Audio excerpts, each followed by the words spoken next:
Okay, today we are going to make air-dried clay, super white air-dried clay.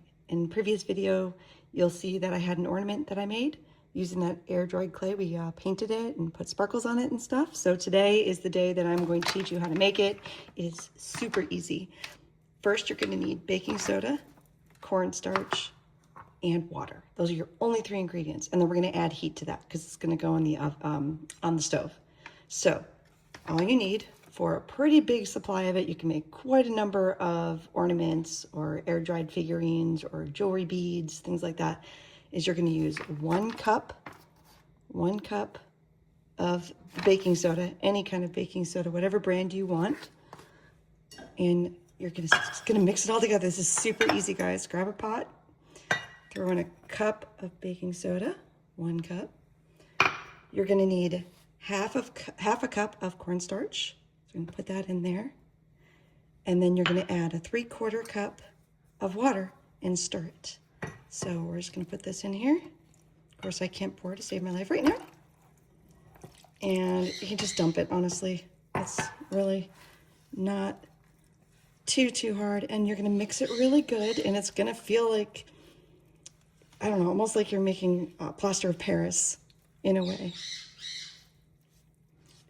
I've got this all mixed together.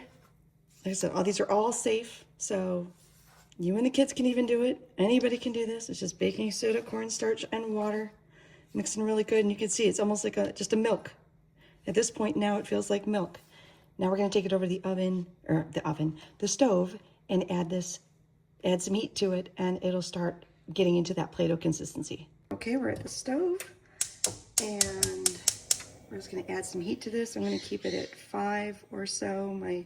It's kind of mid-range, and add some heat to this. And all I'm going to do is keep stirring it. And it doesn't have a smell either, so you're good with smell.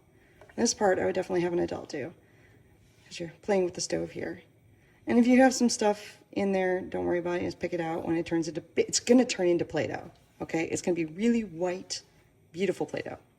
So you're just going to keep stirring and keep cooking. And I'll put a timer on this so you don't have to watch me stir this entire time. Okay, I'm about 3 minutes in. I do move my light so I don't burn it with the heat. And like I said, I'm still at 5. I'm going to turn it down to 4. And it's starting to get thick. See how I've got a little bit of thickness to the Play-Doh? Add my handle there. Yes, I have pink pots and pans. My husband loves me a lot. He's the one that cooks. I don't have patience for cooking. There's not a lot of love in my food. I'm trying to get better, but I really don't like to cook. See how this is going? This is only, what, 3 minutes in, 4 minutes in. And just keep stirring it. It's getting thicker and thicker. Like I said, I turned it from 5 to 4. I might just turn it down to 3 right now. This is a gas stove. I know with electric stoves it's a little bit different. But you want to get to the point where it's like a really nice, it'll be Play-Doh. You'll see. See how it's going really quick? It's starting to get really thick right now. Look at this. That was super fast. Now to the point, I think I'm going to turn off the heat right now. So I'm at 5 minutes in. That's all it took, all right? So I'm off the heat. The pan is still hot, but look at this. It almost has kind of a sweet smell to it, but you're fine. Let this just kind of keep molding in. Like I said, it's definitely like a thicker than cake batter or thicker than frosting, like a very thick frosting, because it's kind of hard to turn and move, but you can do it. Look how nice and white that is. You got it all put together there. And you can even half this recipe. If you need to half it and you don't want this much, you can. If you're doing like little stuff, like you're making earrings or something. Okay, here we go. We're just gonna take it over to the parchment. And like I said, it's very hot. You don't want to play with this, as you can tell from the smoke coming off the pan. And it won't wreck your pan, you're fine. You're not gonna wreck any of your stuff. Just let it sit for a while until it cools. You're just gonna let it completely cool, all right? You can even put it in the fridge and save it for later. If you're done with this and you're like, okay, I made this real quick, we're gonna put it away, we're gonna have a party, or do something later tonight. It's made, it's done. Wrap it up in the parchment paper, put it in a Ziploc bag, get the air out, and then let it just sit in the fridge. The air dried clay is ready to go and ready to be flattened, I think. You work it enough, you let it sit and dry if you want to, let it cool. The cooler it gets, the drier it gets, so it'll work out really well. And now it's just like the consistency of making shortbread cookies or sugar cookies, really. And it's really easy to play around with and work with. Pinch off. See how it is kind of like drier. It has a little bit of stretch to it, but not too much. It's a beautiful white color.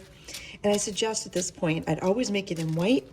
And then if you want to change the color, add, like, take a piece off, whatever color you want to make this, pink or blue or something like that. Add some food coloring, but not I mean, if you do liquid kind, remember adding more water to it. It'll take it longer to dry, and it'll actually soften it even more.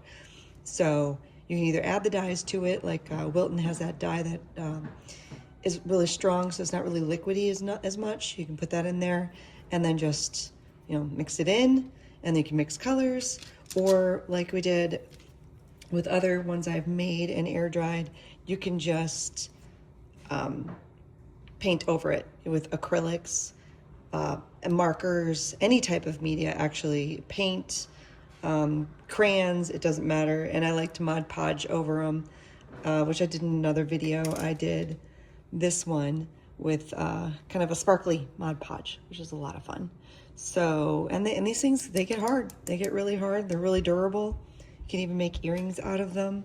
So, oops, pardon me. So it's really easy to just roll out, and you can spin around, roll out. You can even do stamps. I have a cookie cutter that has like an embossing type thing. So that would be this one. So the embossment is actually really cool. Isn't that neat? And we colored over that and painted it. And then other things you could do is, and I'm going to show another video of this, stamping flowers. So this is actually, if you can see it, rosemary. I took my herb rosemary and I pushed it into the clay. And of course, if I want to hang it up on something, I'm going to paint this. Probably watercolors would be fun to paint in there, in the like a light green.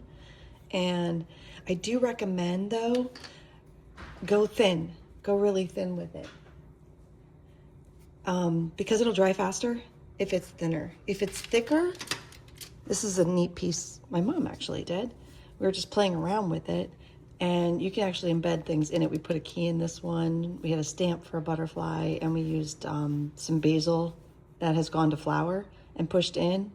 And we want to paint this next, but you have to really watch. The thicker it is, and if you don't let it just dry slowly, you'll get these cracks. So it takes longer to dry if it's thick, and if you dry too quickly, it'll crack.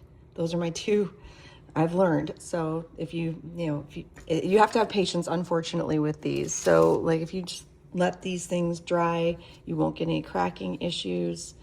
I tried a dehydrator, that made it crack. I tried in the oven at 200, and that made it crack. It was actually easier to just let it sit on the counter, but remember to flip them over so they can dry on both sides if they're sitting on a cookie sheet on a piece of parchment.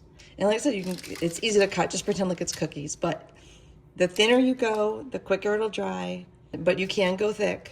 Like these ones I tried to make some earrings for, and just kind of did like another flower press. I'm going to paint them. And then this one is another stamp. If you have stamps work great because they just push right in, and like I said, look at the color. There's no color difference. It's actually a little bit brighter in this lighting with the clay. Once the clay dries, it dries a really bright white. So if you have any questions, just send me a message in the comments, and don't forget to like this video. Thank you very much. Bye.